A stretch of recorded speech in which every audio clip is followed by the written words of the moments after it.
Si Lumumba était vivant, il serait à Goma. C'est sa logique, c'est sa philosophie que nous véhiculons. Lumumba, c'est notre héros national. Ceux qui ont tué Lumumba, nous les connaissons. Et ce sont leurs enfants qui sont à Kinshasa aujourd'hui. Ils disent que nous sommes des balkanisateurs, alors que c'est eux qui posent les actions de balkanisation. L'exclusion, de dire que non, c'est une partie qui n'est plus au Congo. Ils l'ont dit. Le fait de fermer des banques, c'est le fait de dire que non, c'est une façon de dire que là, il n'y a pas de Congolais, c'est des étrangers. Le fait d'appeler la population de l'Est comme étant une population étrangère. Et la révolution est nationale et totale. Le nom de Lumumba tel qu'ils s'en approprient, la façon dont nous avons questionné l'histoire, et peuvent-ils se vanter du nom de Lumumba? Non. Ils sont les tueurs de Lumumba. Et peuvent-ils se vanter du nationalisme? Non. C'est des gens qui vendent les pays. C'est des gens qui sont prêts à n'importe quel deal pourvu qu'ils restent au pouvoir. C'est des gens qui sont des tricheurs. C'est des détourneurs. Des tribalistes. Il ferait vraiment mieux de tout faire, sauf de profaner ces grands noms. Une année exactement jour pour jour, janvier 2025, janvier 2026, nous sommes à Goma. Non seulement à Goma, dans la foulée, nous sommes arrivés à Bukavu et un peu plus au-delà de Bukavu. Quel est le bilan? Le bilan aujourd'hui de ce mouvement? Le bilan est largement positif et je dirais même au-delà de ce à quoi on s'attendait. D'abord, dès notre entrée dans la ville de Goma, il faut signaler que nous avions trouvé ce qu'on appelle une vraie crise humanitaire. Les fuyards, non seulement ils ont pillé la ville, mais aussi ils avaient coupé l'électricité, ils avaient coupé l'eau, ils avaient coupé la communication. Et il y avait des travaux d'assainissement importants engagés, ce qui a été fait dans la foulée. En quelques jours, l'eau est revenue dans les robinets de Goma-Tracien. L'électricité est devenue stable. En même temps, les travaux d'assainissement de la ville, c'est tout ce qu'on appelle communément les Salomon, ont repris. Cette sécurité dont jouit aujourd'hui la population d'Aïgoma s'étend dans les territoires, mais aussi le même travail se fait à Bukavu et s'étend aussi dans les territoires qui sont. Sur le plan de l'administration, l'AFC a installé nous avons plus ou moins activé l'administration, la jeune administration, en désignant nos gouvernants, en vous désignant les administrateurs des territoires, les maires des villes, les bourgmestres, jusqu'au niveau le plus bas, c'est-à-dire au niveau des Nyumbaku ou des 10 maisons, qui sont administrées pour la sécurité, mais pour la reprise des activités aussi. La bonne gouvernance que nous avons mise en place, sans moyens, avec tout ce qu'il y a comme guerre financière et économique, nous avons entrepris les travaux d'investissement. La voirie urbaine et les travaux de voirie urbaine évoluent normalement. C'est tout là aussi les travaux de reconstruction et de réhabilitation des routes, la route Massissi, la route Djou, les routes du Sud, la même chose, c'est en cours. Et l'idée est vraiment d'amener ces investissements jusqu'à ce que on ait la connectivité des entités et des hommes. Vous verrez que de plus en plus dans la ville de Goma, nos forces militaires de l'armée ne sont plus très visibles. Ils sont progressivement remplacés par les forces de la police. Et ce qui montre que nous approchons de la population. Et nous avons par la suite créé des cadres de concertation politique avec la société civile, avec la notabilité et toutes les forces vives de Nord-Kivu, mais aussi bientôt au Sud-Kivu. Ça montre que non, évidemment, les activités reprennent normalement. L'autre élément, c'est qui est en cours, qui est en gestation, c'est justement l'activation de l'administration. Nous sommes en train de recréer l'embryon des systèmes judiciaires qui va gérer les Congo de demain. Et ce processus, aussi bien délicat qu'important, est en cours d'activation. en recréant les attributs fondamentaux qui sont l'armée. L'ARC, cette armée, cette jeune armée qui est l'armée révolutionnaire congolaise, elle sera demain l'armée qui va remplacer les FARDC. Au-delà de cette armée, il y a la police qui va remplacer la police actuelle, qui est la police des corrompus et autres. Est-ce que la demande de retrait de Walikale dans un premier temps et de la ville d'Ouvira n'est pas une répétition du scénario de 2023 dans le Massissi, où après votre retrait, la population a été abandonnée à des forces déclarées génocidaires par les Nations Unies comme les FDLR, mais aussi des groupes accusés de graves violations comme le Nyatura. En 2023, ciblait systématiquement les communautés Tutsis comme à Kichanga ou à Nturo, où en octobre 2023, les Tutsis congolais ont été lynchés, brûlés vifs, fusillés, et 300 maisons à Nturo appartenant à des Tutsis ont été totalement brûlées. C'est l'hypocrisie internationale. Aujourd'hui, nous devons reconnaître que l'AFC 23 est devenue l'organisation d'espoir pour les Congos. Il n'y a pas qu'à Massissi avant de revenir à la question des retraits. Au Katanga, nous sommes entendus. À Kinshasa, toute la population nous attend. La population des Fizi a donné un cri d'alarme pour dire ils en ont marre, ils ont besoin de la libération. Avant-hier, ça c'était à Lubero, la population de Mangorejiba, qui venait encore d'être massacrée. En Ituri, à Kisangani, à Mbandaka, Mouchmaï, et partout, le Congo nous attend. Mais il se fait un problème. Pourquoi c'est que vous appelez communauté internationale?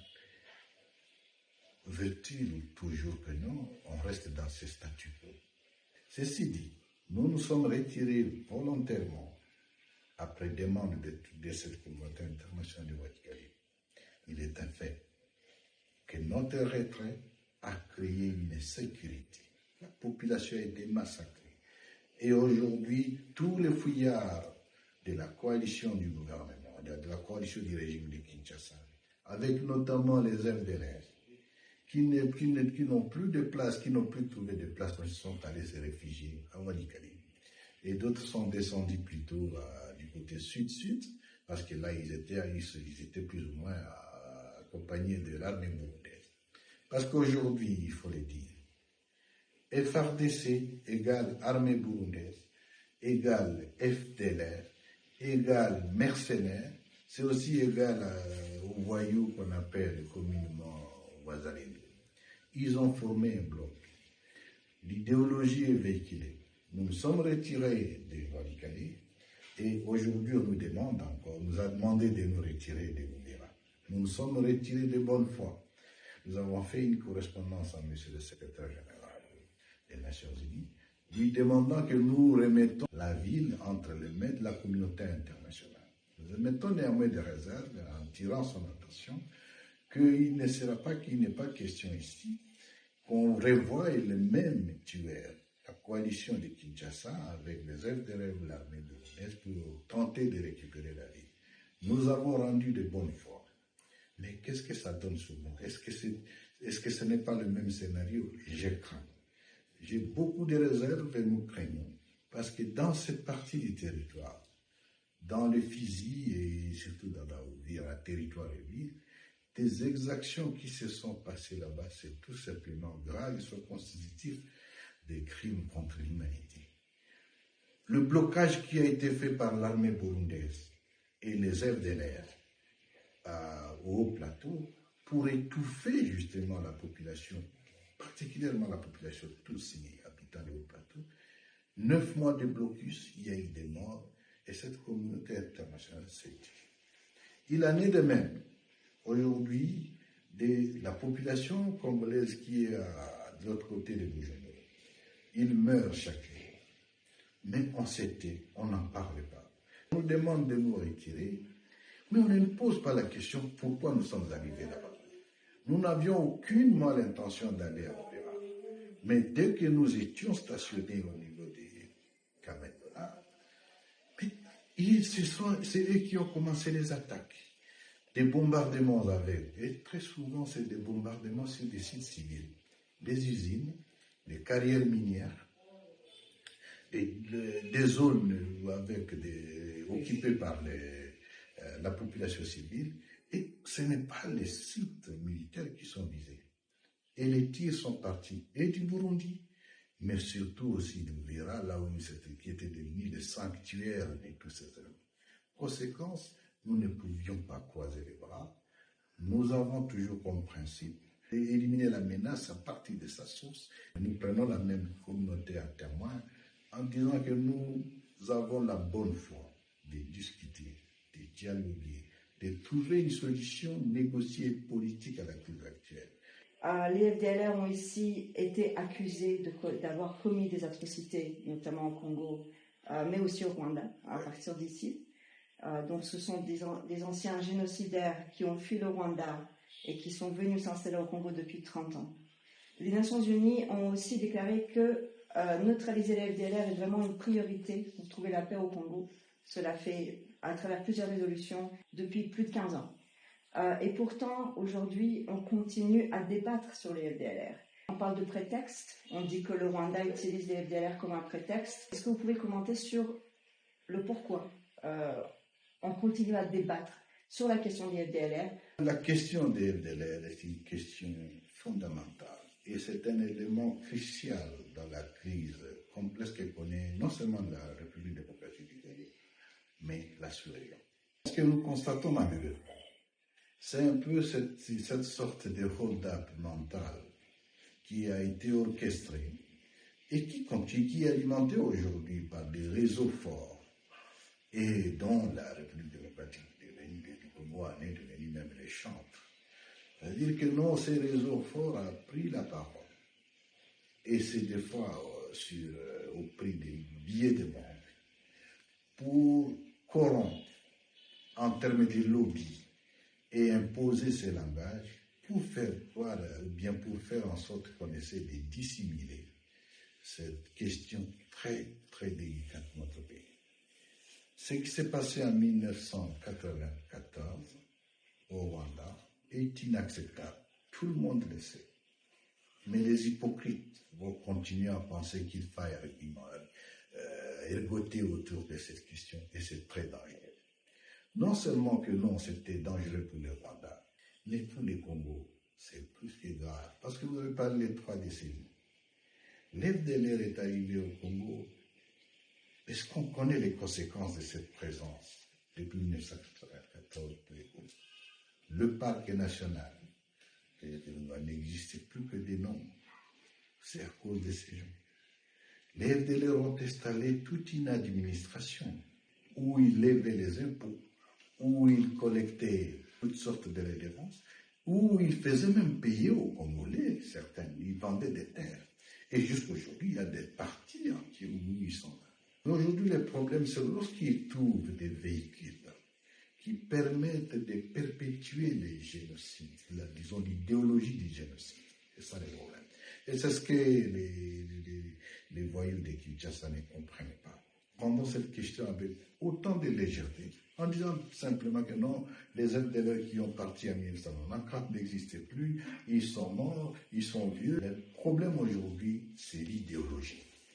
L'idéologie véhiculée dans le sens de massacrer les communautés, dans le sens de perpétuer les génocides contre telle ou telle autre communauté, ça peut concerner les Tutsis aujourd'hui. Demain, ça peut être d'autres personnes, ça peut être une autre communauté. C'est ça le vrai problème. Et c'est d'autant plus dangereux que les États qui ont pris ça et ils en ont fait leur affaire. Les discours de haine qui se trament au niveau de Kinshasa aujourd'hui. À Kinshasa, le ministre de l'Information et de la Communication n'hésite plus. Il assume les discours de haine. Il alimente ces discours en disant que non, en parlant de venin rwandais ou venin de ceci. Il a des concepts étudiés, conçus pour perpétuer cela. Et la communauté internationale s'est dit. Vous avez suivi ce que le général Ekenge a dit, et c'est à la télévision nationale, parlant d'une communauté X, la stigmatisant publiquement, Et le gouvernement assume cela. Il a assumé. Il y a un autre journaliste qui passe à la télévision nationale pour dire nous connaissons où c'est toute la famille de Nanga. Nous savons où est sa femme et ses enfants. Nous appelons tout le monde à violer ses enfants. Ce sont des discours de haine, appel à la violence, assumés. Et puis ça passe à la télévision nationale. Et c'est dans une émission prise en charge par le ministre de la Communication lui-même. C'est tellement grave que nous n'allons pas l'accepter. Et c'est l'un des mérites aujourd'hui de la Révolution. Parce que dans les territoires que nous administrons, territoires déjà libérés, vous n'avez plus cela. Il n'y a pas de discours de haine. Il n'y a plus de tribalisme ici. Ici, on ne sait pas qui est Kassayen, on ne sait pas qui est Katangé, on ne sait pas qui est Tutsi, qui est Nandé. Nous sommes ensemble. La notion de qui est Congolais, qui n'est pas Congolais. La notion de qui est étranger, qui n'est pas ceci. Vous avez vu comment il y avait la théorie des pères et des mères. On qualifie d'autres que nous, ils sont des vrais Congolais, mais d'autres sont à moitié des Congolais. Beaucoup de victimes à ça. Le président Katumbi Moïse, le président de l'Ensemble, en a souffert, en a fait les frais. Le président Kabila, l'ancien président de la République, les gens ne s'hasardent pas, et c'est la logique de l'IDPS, de Tshisekedi, pour dire que non, il n'est pas congolais, c'est elle qui est congolais, tout ça. Mais cela nous ramène à quelques années, quelques décennies plus tôt. Vous savez, au Rwanda, 4 ans avant le génocide, c'était ce discours qu'on avait commencé à véhiculer. Et c'est ce qui a fait les lits au génocide. On disait que non, ceux qui étaient dans la révolution rwandaise, c'est-à-dire les FPR qui venaient de l'Ouganda, on les qualifiait des Ougandais. C'était des Rwandais, réfugiés depuis des décennies, qui voulaient rentrer chez eux. Même le président Kagame, il était qualifié d'Ougandais. Malheureusement, c'est la même logique aujourd'hui qu'on essaie d'appliquer. Nous, à la Révolution, à l'AFCM 23, on est traités tous des Rwandais. C'est à peine qu'on ne peut pas regarder Nanga et lui dire que non, bon, Nanga aussi c'est un Rwandais. Ce sont des discours dangereux, les discours d'exclusion, les discours qui amènent à la discrimination. C'est ce que nous allons arrêter, ce que nous ne voulons pas. J'attire l'attention des Congolais sur cette question. Ne vous laissez pas manipuler par les escrocs. Ils sont en train de faire les lits à ce qui peut être mauvais pour la nation. Non, nous sommes des Congolais. Et tout le monde est Congolais. Tout le monde a le même droit. Il n'y a pas de plus Congolais que d'autres. Kinshasa, mais aussi certains médias vous accusent de piller les ressources du Congo. On vous accuse de piller tout le Congo par ces mines de Lubaya, notamment, où on exploite le coltan de manière artisanale. Comment expliquer cette contradiction où la famille de Tshisekedi est accusée elle-même d'exploiter et de piller le cobalt? L'AFCM 23 est un mouvement révolutionnaire. Nous voulons amener les changements. Et nous parlons de révolution parce que nous voulons un changement radical. Une sorte de thérapie des chocs. Mais vous devez comprendre qu'il y a beaucoup d'intérêts. En face de nous, il y a des réseaux forts. Et c'est dans cette logique que le régime de Kinshasa a fait de la propagande un outil. Pillage des ressources. De quelles ressources parle-t-on? Il y a une sorte de fixation sur ce qu'on appelle le coltan. Et puis, ce qui est grave, c'est que, profitant de l'ignorance de tout le monde, on emballe toute une opinion, et nationale et internationale, dans cette rhétorique dangereuse qui ne veut rien dire. Quand on parle des ressources naturelles du Congo, en réalité, où sont-elles? C'est au Grand Katanga.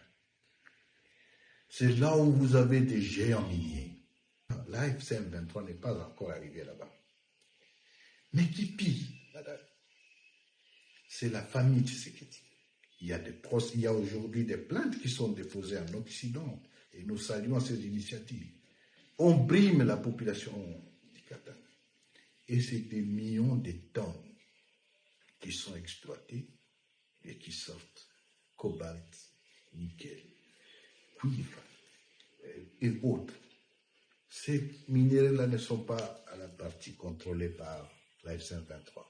Cependant, la propagande fait voir au monde entier, ou essaie de faire croire au monde entier, que ces minéraux-là, c'est le Rwanda qui les pille.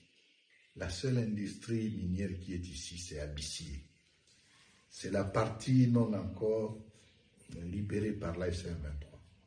Cependant, on prétend toujours, parce que la machine de propagande est forte, non, que tous ces minéraux sont pillés par la F-123, mais surtout par le Rwanda. Le Rwanda encore, c'est par le président Kagame.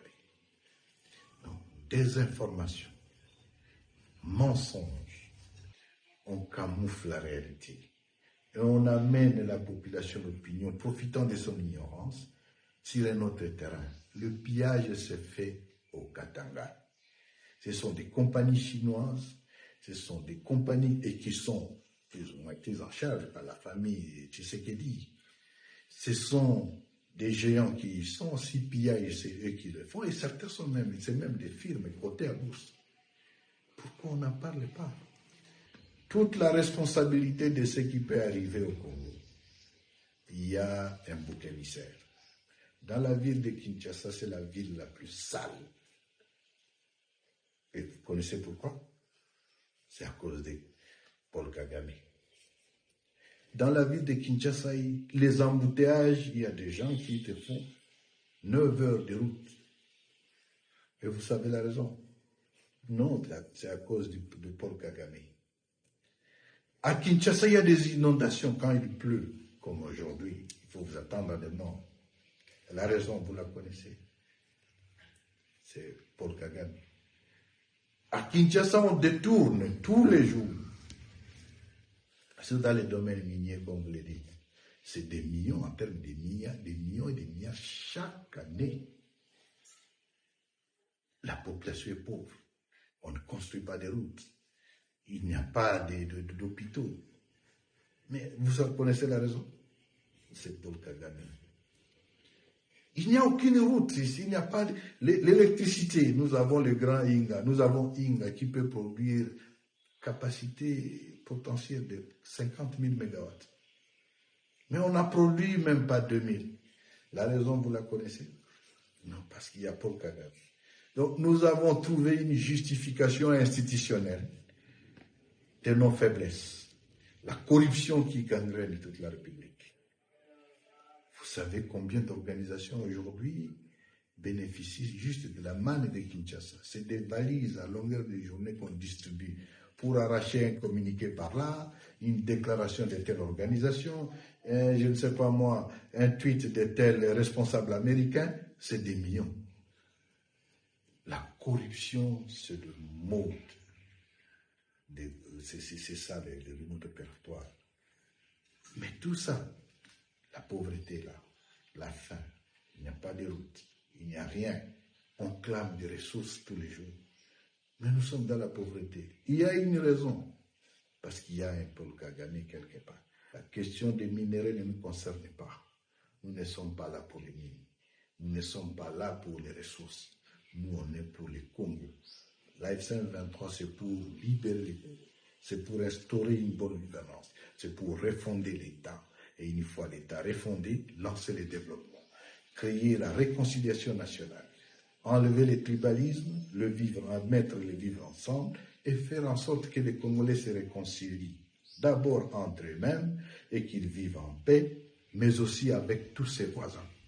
En fait, c'est un régime xénophobe. C'est un régime discriminatoire.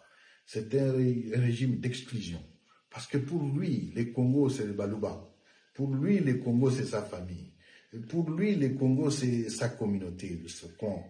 Alors, toute personne qui n'est pas de ce clan est considérée comme étranger. Ce sont des discours qui tendent plus ou moins à cacher la réalité. Ils ont trouvé donc ces discours comme des boucs émissaires pour cacher leur mauvaise gouvernance, pour cacher les tribalismes, pour cacher les vols, le détournement permanent et consorts. Le président Tshisekedi s'est rendu à Luanda pour demander une médiation angolaise dans le cadre du conflit qui vous oppose. Il faut dire que l'AFC M23 reste attaché à une solution politique et discutée de la crise complexe que vit la République démocratique du Congo. Et c'est à ce titre que l'AFC a toujours répondu présente à chacune des invitations ou des processus qui ont été entamés. C'est ainsi que nous étions d'abord à Nairobi. Malheureusement, sans terminer ce processus, M. Tshisekedi, au gré de ses caprices, l'a déporté à Luanda, en Angola. Nous nous sommes rendus aussi, parce que nous sommes pour montrer la bonne foi. Dans la même foulée, nous étions presque sur le point de signer plus ou moins les premiers éléments. Mais M. Tshisekedi, dans ses caprices, n'a pas trouvé son compte à déporter les processus sans même en informer le président Lorenzo. C'est très humiliant. On s'est retrouvés à Doha. Nous nous sommes retrouvés à Doha, on a commencé les discussions. Les discussions ont déjà fait près d'une année. Tout en saluant d'abord l'engagement de l'émir du Qatar dans ces discussions, nous avons commencé et nous avons produit un certain nombre de documents. Un, c'était les communiqués conjoints avec le régime de Kinshasa. Il s'en est suivi, bien entendu, une déclaration des principes avec Kinshasa. Après la déclaration des principes, nous avons signé le mécanisme de surveillance et de vérification de cessez-le-feu. Après ces mécanismes, on a signé aussi un autre mécanisme de libération des prisonniers. Et enfin, on a pu avoir l'accord cadre. Et l'accord cadre a défini 8 protocoles qui devaient suivre et qui devaient faire partie intégrante de cet accord cadre. Deux de ces protocoles ont été entérinés, mais ils n'attendaient que la mise en œuvre. Il s'agit notamment de la libération des prisonniers. Par sa mauvaise foi, Tshisekedi n'a jamais libéré un seul prisonnier. Alors que nous, on avait déjà libéré autant. Le deuxième mécanisme était relatif, bien entendu, à la surveillance et à la vérification de ces cessez-le-feu. Tshisekedi n'a jamais voulu signer, disons, n'a jamais voulu implémenter ces protocoles. Pour preuve, il continuait à bombarder, à nous attaquer. Le dernier bombardement de Massissi en fait partie. Alors, ce qui veut dire que non, il n'a pas non plus accepté la mise en œuvre de ça. Les 6 autres protocoles étaient en cours de discussion. Pendant que nous, on est à Doha, on les voit encore égarés et ressortir à Luanda. Nous avons été saisis par le président Lorenzo, à qui nous rendons des hommages. Nous lui avons fait voir que vous avez été humilié il y a une année. Vous risquez encore d'entrer dans la même danse. Pour nous, le processus de Doha est celui qui a pu faire avancer les dossiers. Nous sommes en pleine discussion à Doha.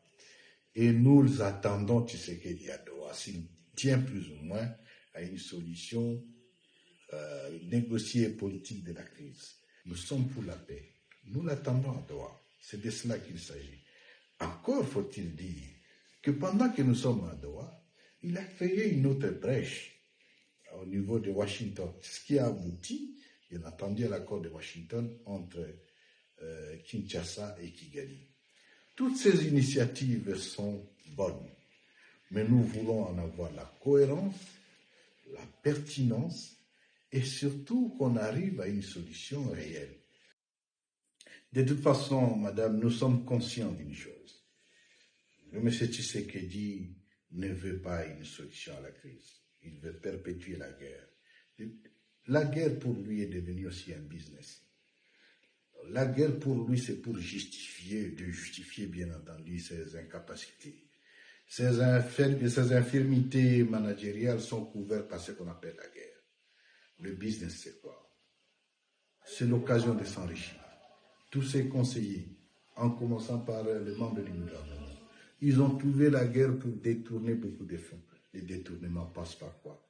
Détournement des soldes des militaires, la surfacturation des équipements. Et des fois, on achète des équipements, vous dites que ça coûte 200 millions, alors que c'est des équipements qui ont coûté 10 millions de dollars. Pour lui, c'est l'occasion de voler. Pour lui, c'est l'occasion de justifier ses infirmités de management. Pour lui, c'est l'occasion de se pavaner à travers le monde. Il ne veut pas la solution à la crise. Il tient à gagner du temps. Il tient à perpétuer les pillages qu'il fait en prenant comme bouc émissaire la guerre. Bouc émissaire Paul Kagame, bouc émissaire le Rwanda. Le 2 janvier de cette année, nous on était en deuil parce que ce même 2 janvier, Tshisekedi a encore une fois bombardé Massissi. Et cette fois-là, c'est Massissi centre. Et ce n'était pas que Massissi. Il a bombardé aussi Kivu, surtout dans les hauts plateaux. Il a bombardé aussi, bien entendu, à Walikari. Mais à Massissi, ça a créé beaucoup de dégâts, 22 morts. Nous les avons enterrés la semaine passée. Ce qu'il faut dire, la débâcle militaire de l'armée de Tshisekedi est évidente. De toute façon, les FARDC ne se battent plus. À chaque fois qu'on arrive, ils fuient. Alors, pour faire semblant et montrer que non, ils sont toujours à la guerre, Tshisekedi a pris la stratégie d'utiliser les forces aériennes, mais pas pour bombarder nos forces, mais c'est pour bombarder la population civile, créer la terreur. C'est ce qui est arrivé, donc ce qui arrive ces jours-ci. Qui sont bombardés? Les sites densément peuplés, donc la population civile. Les sites civils, comme des usines, des hôpitaux, et il y a beaucoup de morts. Nous en appelons à ceux avec qui nous faisons la guerre, que la guerre doit rester conventionnelle. Bombarder les populations civiles comme ils le font, ce sont des crimes